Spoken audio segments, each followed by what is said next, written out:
Welcome to part number 2. If you saw the first part, you know we are investigating the reliability of a typical do-it-yourself NAS.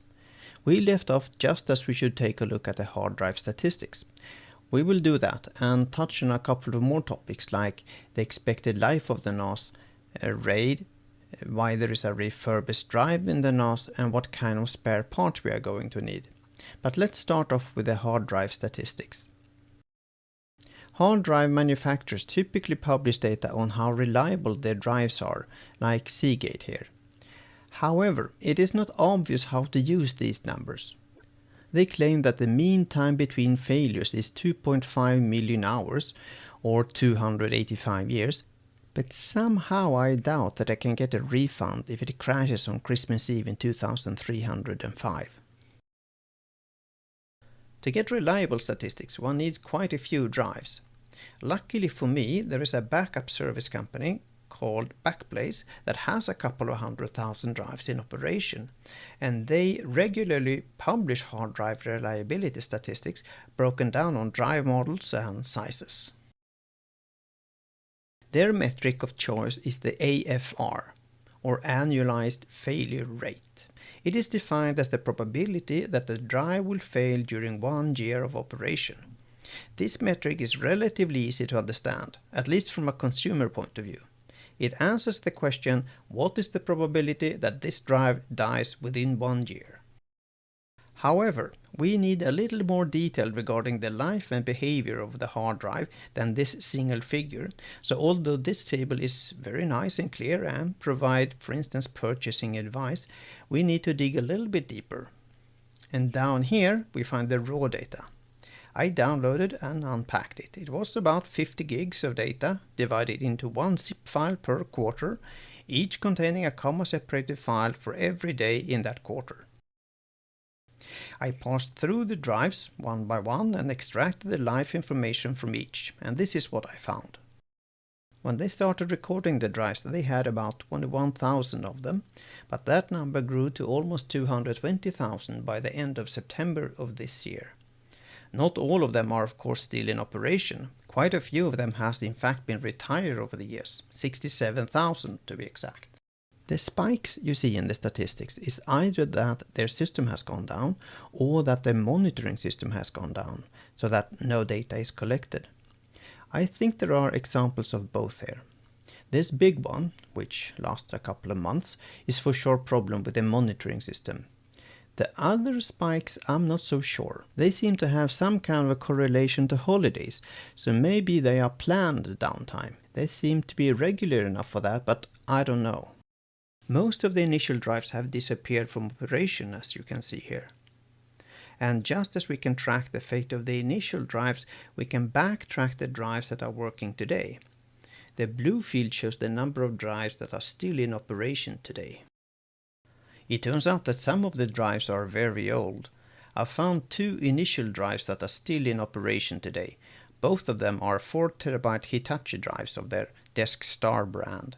Anyway, the yellow field represents the drives for which we have a complete lifetime, from installation to decommission. That is not the case for the blue drives, since we haven't seen the end of them. Nor is it the case for the green drives, because we don't know the actual installation date. Luckily, we can obtain operational time information from within the drives themselves, and therefore we can compensate for not knowing the actual install date.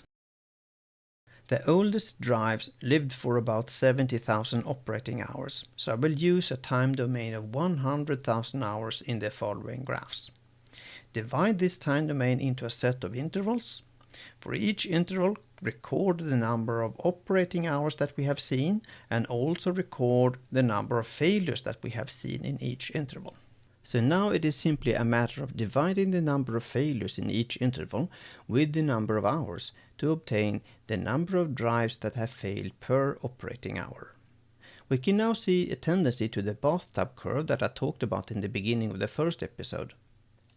On the far left, we have some outliers, but that is due to the fact that we have a very short interval there, and that gives us very few failure observations, and that in turn causes a substantial statistical uncertainty. Anyway, we see that the failure rate is indeed rather flat at the bottom of the bathtub. The average works out to be 2.3 times to the minus 6 failures per hour. That is 2,300 fit, which is really good. That is actually the most reliable component we have in this setup. That can't be right. Should the hard drives be the most reliable part? I wonder, what is the expected life of a part with 2,300 fit? It is 436,000 hours or 49.8 years. This cannot be right. If the average drive lasts 50 years, how come almost all the initial drives vanish within about 6 years? What is going on here? It turns out that the hard drive failures is only one out of the 2 different reasons why a hard disk is removed from operation. If we divide the orange drives into 2 categories, we see that most of the drives are actually decommissioned before they fail. It seems like Backblaze can predict when a drive is about to crash and removes it in advance. It makes sense. It's probably cheaper and faster to duplicate a single drive than to recreate it from redundant information that they have in their system. They rely on the smart diagnostics to do that prediction. The self-monitoring, analysis and reporting technology provides a great number of different attributes that are listed below. Here. It provides, for instance, the amount of read errors, start-stop count, seek errors, and spin retry count, and a lot of other stuff. Anyway, we can see from the Backblaze statistics that either the smart diagnostics is getting much better in recent years, or that Backblaze is getting better at using it for predicting hard disk failures, because the orange region grows much faster than the black one. If we plot this decommission to failure ratio, we can see that in the beginning they correctly predicted about half of the drive failures, but now they are correct about 80% of the time. This more or less proves that most hard drive failures are in fact not random. In about 8 out of 10 cases they can be predicted. So if smart diagnostics is enabled and listened to, one should not in most cases have an out-of-the-blue failure. This is the reason I have installed and activated the SmartD daemon on my Linux machines. There are similar software tools for Windows too. Okay, but so what if you can detect a failure in advance? You need to replace the drive anyway. So what kind of effective life can one expect out of a typical drive? The Backblaze statistics has the answer to that too. We can easily plot the survival function for the typical Backblaze hard drive. How probable is it that the drive is still in operation after some time? The average life expectancy across all the drives is about 35,000 hours or 4 years. That is a little bit shorter than I expected. And it doesn't necessarily rhyme well with ordinary PC experience, where one expects drives to last a little bit longer than that. The explanation is found in the usage of the drives. A backup company probably just don't keep them powered on 24/7. They probably use them rather actively 24/7, especially as their data is distributed among many disks in small fragments on each disk. From this we can conclude that the random hardware failures can mostly be ignored for hard drives. They die somewhat predictably after 4 years or so under this usage profile. Therefore we can disregard the failure rate of 2300 fit. We can also conclude that the MTTF is not 436,000 hours. For the active usage it's more like 35,000. It seems like the expected life of the drive is highly dependent on the aging process and therefore on the level of usage. Is there a difference between the different brands? Yes, there is. Hitachi is significantly better than average, having a mean life of 44,000 hours. Some models under the HDST brand even go up to 50,000 hours. Western Digital and Seagate are performing about on par with the market average, with 32,000 and 30,000 hours respectively. The worst performer is Toshiba, coming in only at 21,000 hours, and that's not even 2.5 years. If we now map this result to the drives within the NAS, we kind of have one from each category. I think the DCHA210 drive is the best, despite that it's a Western Digital drive. Western Digital purchased Hitachi's hard drive division a couple of years ago, and while I don't have any guarantees, I think and hope that some of the Hitachi quality still lives in the products that are derived from that technology.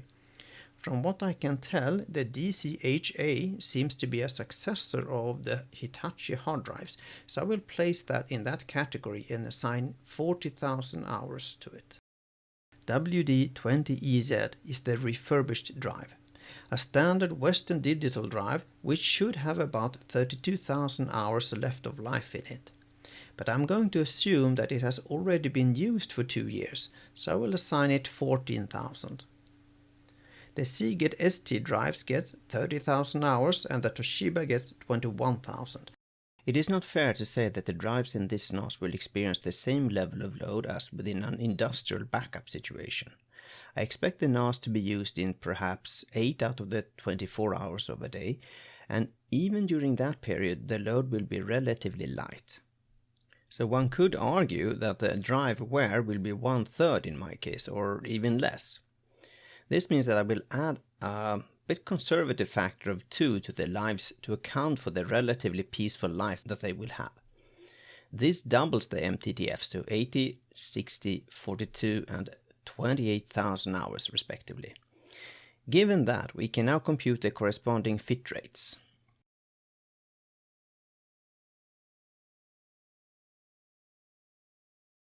Finally, we have data points for all components in the system. The most reliable component is the Sabrent Electronics with 6,000 fit, and the least reliable is the refurbished drive. Let's compute the mean time to failure for the different components. The Sabrent Electronics could last upwards to 20 years. 4 components will last about 10 years, a few will last around 5, and the refurbished drive about 3. Does this mean that we can see in which order the components will fail? Does that mean that our system will run for 3 years before we need to replace the refurbished drive?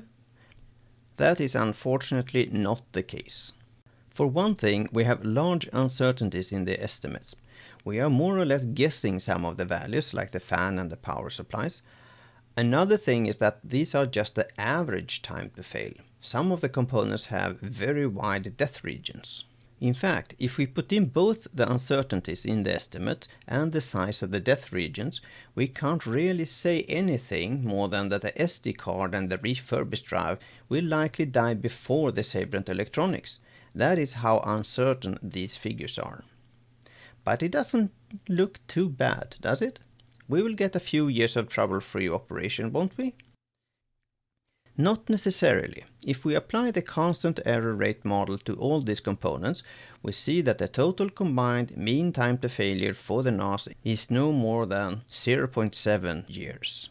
That is what the statistics tells us.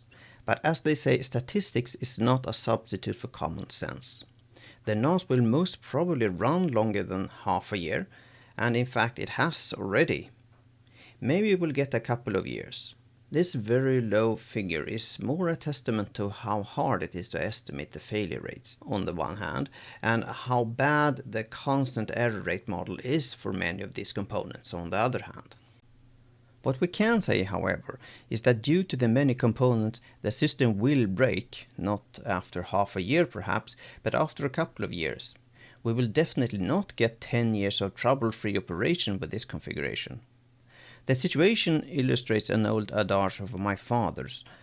The more things you have, the more things can break. And we do have a lot of unnecessary stuff in here. For instance, we have 2 power supplies and 2 separate electronics boards. If one would remove these redundant components and remove the SD card and the fan, the expected life would decrease by 60%. That wasn't very impressive, was it? Anyway, we're stuck with this configuration. So therefore we should prepare for repair. That leads us into thinking about what happens when the different parts fail. So far we have implicitly viewed the state of the NAS as follows. There is a normal operating state and there is a failed state. But if the Raspberry Pi or its power supply or the SD card would fail, well, then we can just replace them and bring back the system to operation.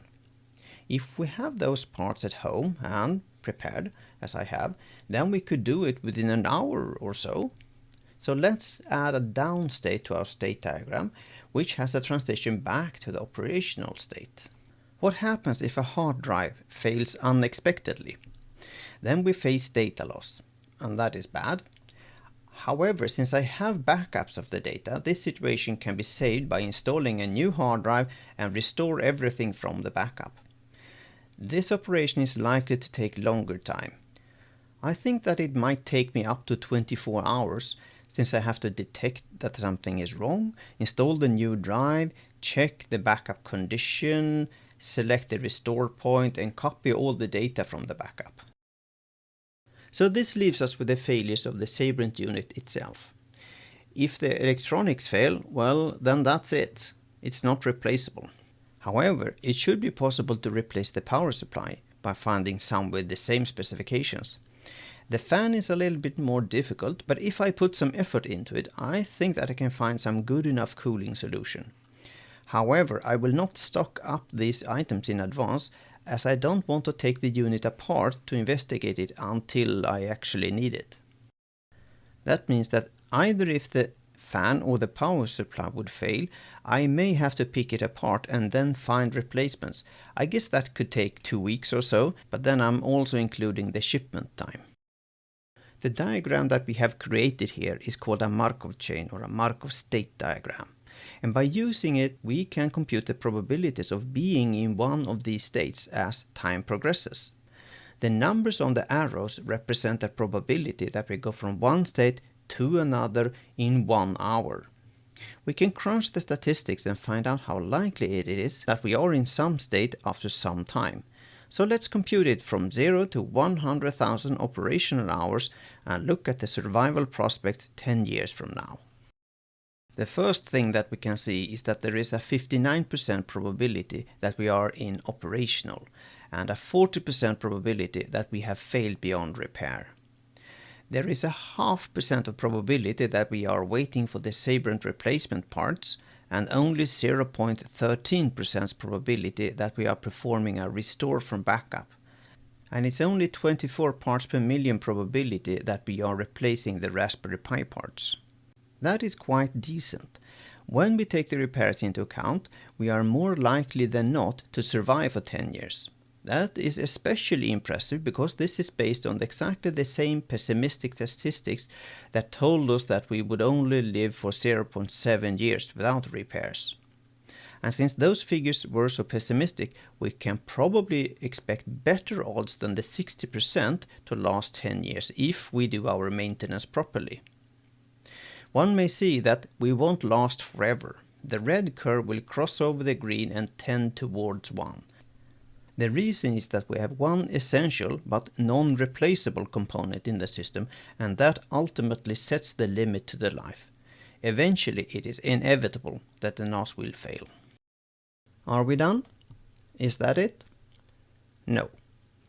There is one transition in the state diagram that is troublesome, and that is the hard drive failure. The combined failure rate for the hard drives is 87,000 feet. That is actually so high that we can expect an average between the backup invocation to be only 1.3 years. So in 10 years we would need to restore from backup almost 8 times. Although it is good to check the backup now and then to know it's working, it is not good to be forced to do it just to keep running. Each restore of a backup is a risk, it's an annoyance, and it implies downtime. Here is where RAID comes in. RAID is a redundant array of inexpensive or independent disks. With RAID, one may sacrifice disk space to create some redundancy. I have chosen RAID 5 over the 4 disks, so I can tolerate the loss of one drive and still maintain operation. When a disk breaks in the system, I remove it and replace it with a new one. The content of the old disk is recreated on the new drive automatically.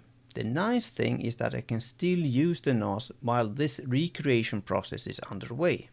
Unfortunately, we don't have time to go into the details of this, but here is how this affects the state diagram. If we are in the normal operational state and a disk fails, we enter the new state called RAID restore. And we remain in this state until the disk is recreated. And once it is, we have restored the RAID redundancy and can go back to normal operation. The difference between the operational state and the RAID restore state is that while we are recreating the lost disk, we are sensitive for another drive failure. If we lose another drive during this process, we will lose data and we'll have to restore from the backup. I don't know the time it takes for RAID to restore the lost disk, but I guess it could be on the same order as restoring from backup, or perhaps slightly less. I use 24 hours as a relatively conservative estimate here. The probability for another disk to fail is 3/4 of the original, since now we have 3 disks instead of 4 and the new one is not very prone to failure. If we now recompute the state probabilities, we can see that the probability of a backup restore has now decreased significantly, by almost 3 orders of magnitude. It has effectively removed it completely. However, the purpose of RAID is not to replace backups. If you press delete on your family photos on the NAS, it will happily delete it for you. RAID can't help you in that case. RAID helps you to minimize the number of restores that are caused by hard drive failures and maximize the availability of the disk service. So let's get back to the question that I promised the answer to at the start of the first part. Why do I install a refurbished drive? And why do I have a drive that I know definitely is below par and an average drive and only one really good drive? The answer is found in this transition. Specifically, the likelihood that an additional drive fails during the RAID restore process. If I would have purchased 4 identical drives and put them into the cabinet, they would have experienced exactly the same temperature, the same environment, and the same usage pattern.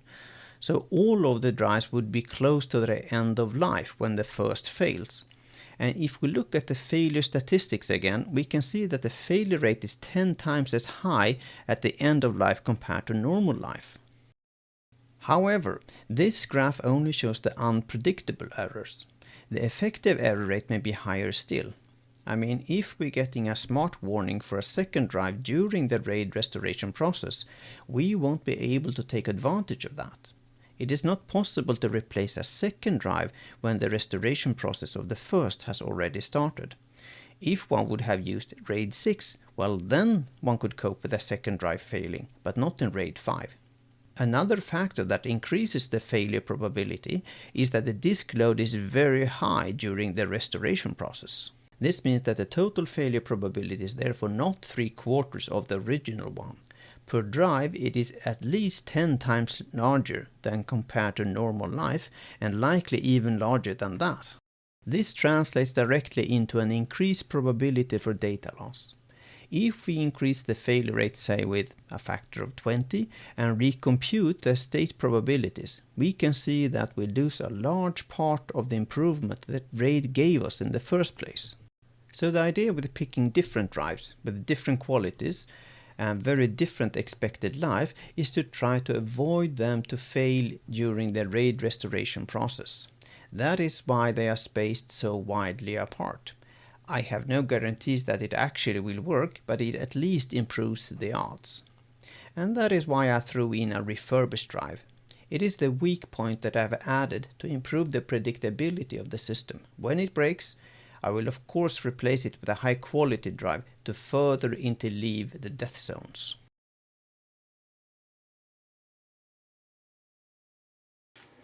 I have collected the following spare part. One Raspberry Pi 4, the corresponding Raspberry Pi 4 power supply. Then I have 2 SD cards, each of them containing a copy of the currently running SD card, and finally one high quality Hitachi style hard drive. Finally, to answer the question asked in the video title, how reliable is this NAS? As we said earlier, it can last 10 years, but only because I have prepared for repair. It is going to fail in a couple of years' time, since it has so many consumer-level components. The probability the NAS is providing service after 10 years is about 60% or perhaps slightly more. If I wanted really nice numbers, I could cheat by only counting the time up until the Sabrent electronics fail. In that case, the average availability would be 99%. If I wanted to brag even more and be a little bit more wasteful, I could only count the time up until any of the Sabrent parts fail. Then I will get rid of the 2 weeks downtime that is incurred by waiting for the spare parts, and the availability would rise up to 99.99%. However, that would be like saying, yeah, this NAS works great until it breaks, which kind of ruins the entire point of the reliability analysis. Anyway, I hope you enjoyed, because that's all for today. Thank you for watching.